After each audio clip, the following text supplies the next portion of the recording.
Bukod kina Bobby Ray Parks Jr., Kobe Paras, Kiefer Rabena, ay isa rin ang 7'3" Kai Sotto sa inaasahan ng mga Filipino fans na maging kauna-unahang first homegrown Filipino player na makapaglaro sana sa NBA. Pero dahil sa mga maling hakbang ay unti-unti nang lumalabo ang pangalan ni Kai Sotto pagdating sa NBA. Bakit nga ba? Well, balikan natin ang naging karera ni Kai Sotto. Matapos ang kanyang successful career sa FIBA World Youth Tournament sa Argentina, ay nagkaroon nga si Kai Sotto ng offer mula sa Real Madrid na nagkakahalaga ng 5 years, $1 million contract para sa nooy 17 years old Kai Sotto upang ma-develop ang kanyang basketball skills doon sa Europe. Well, surprisingly ay tinanggihan nga niya ito at piniling maglaro sa The Skill Factory sa Atlanta, USA. Na isa sa pagkakamali ni Kai Sotto, though nakakuha nga siya ng 4-star sa ESPN rankings, ngunit hindi masyadong na-develop ng husto ang katawan ni Kai Sotto sa USA kung pagbabasyan lang ang kanyang height at position. Well, taong 2019 ay naging 4-star recruit si Kai Sotto ng Kentucky, Gonzaga at Georgia Tech.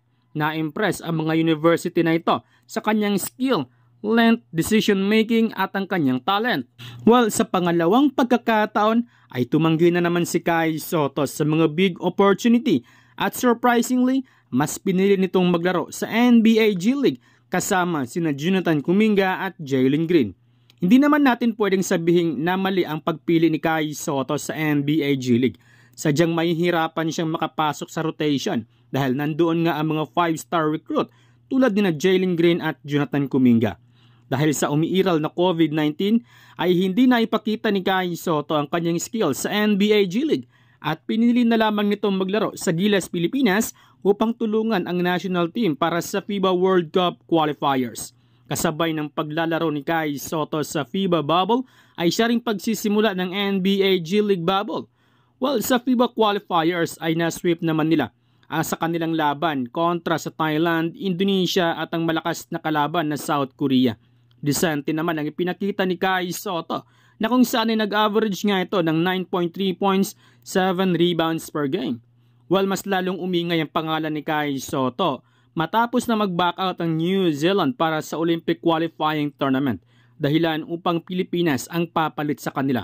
Hindi basta-basta ang mga nakaharap ng Gilas sa OQT na kung saan ay nakaharap nila ang malakas na Serbia na pinangungunahan ni Boban Marjanovic.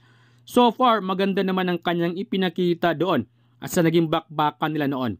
Makikita ang pagiging confident ni Kai Sotto pagdating sa loob ng court, lalo na ang kanyang pagiging playmaker. After ng laban nila sa Olympic qualifying tournament ay muli na namang ginulat ni Kai Sotto ang mundo nang tanggihan niya ang maglaro sa NBA Summer League at piniling maglaro sa NBL Australia. Well, not bad dahil isa rin ang NBL Australia sa best league pagdating sa basketball. Kilala ang NBL Australia sa pinaka-physical na liga. Bukod pa dito ay di hamak na marami na rin silang naipasok sa NBA na nagmula sa Australia tulad ni LaMelo Ball, Josh Giddey at marami pang iba. Pero yun nga lang ay malayo ang ipinakita ni Kai Sotto sa NBL kumpara sa kanyang pagiging dominante sa Asia. Hindi siya masyadong nakasabay sa pisikalan sa liga. Maraming mga napuna kay Kai Sotto. Una ay ang pagiging malambot ng katawan, madaling matulak ng ibang big man. Inconsistent din ito pagdating sa rebounds. Well, after 1 year ni Kai Sotto sa NBL Australia, ay sinubukan naman itong pumasok sa NBA draft. Ngunit bigo nga itong makuha sa NBA. For the second time ay bumalik si Kai Sotto sa NBL Australia. In 2 years ni Kai Sotto sa Australia, ay nag-average lamang ito ng 7.1 points, 4.5 rebounds per game. Pero isa sa may tuturing na stupid decision ni Kai Sotto ay nang tanggihan nito ang kanyang third-year player option sa NBL Australia at piniling maglaro sa Japan B-League sa kupunan ng Hiroshima Dragonflies.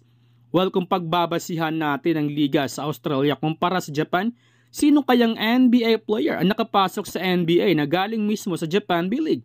Well, si Rui Hachimura, Japanese citizen pero galing sa Gonzaga University. Yuta Watanabe, galing sa NBA G League. Habang si Yuta Tabosi naman ay naglaro sa NBA Development League. Mostly sa big man na umuusbong ngayon sa NBA ay galing sa Europe tulad nina Nikola Jokic, Joel Embiid, Kristaps Porzingis, Rudy Gobert at Domantas Sabonis. Kaya masasabi talaga nating sayang ang offer ni Kai Sotto sana sa Europe. Bukod sa Real Madrid, ayon sa mga sources na nagkaroon umano ng offer si Kai Sotto sa Spain, Germany at Lithuania. Well, sumubok naman si Kai Sotto sa NBA Summer League sa Orlando Magic. Ngunit hindi ito masyadong nagdomina at nagkaroon pa nga ito ng lower back injury. Pagkakataon na sana nito na magdomina sa FIBA World Cup. Ngunit ganoon pa rin ang nangyari. As of now, balik si Kai Sotto sa Japan B-League at nagpapagaling pa sa kanyang lower back injury. Sa mga homegrown Filipino basketball player na sumubok sa NBA, ay tanging si Kai Sotto na lang ang kamuntikan pa sanang makapasok sa NBA. One step closer na sana siya, kaso yun nga lang, marami talagang mas magaling pa sa kanya at kinulang pa rin ng NBA sa skills na ipinapakita ni Kai Sotto. Sa nakaraang preseason ng NBL Australia ay nakaharap nga nila noon ang Phoenix Suns na may Chris Paul at ang OKC Thunder. Tapos nagpapadraft pa siya sa NBA at nakapaglaro na rin sa NBA Summer League. Pero hindi pa rin talaga kumbinsido ang NBA para sa performance na ipinapakita ni Kai Sotto. Ayon nga mismo sa agent ni Kai Sotto na si Tony Ronzoni na plano nila ulit isubok si Kai Sotto sa susunod na taon at plano nilang dagdagan ito ng 15 pounds. Kayo mga idol, may chance pa kaya si Kai Sotto sa NBA? Siguro, if you're going to ask me kung game over na ba yung NBA dream kay Kai, hindi pa.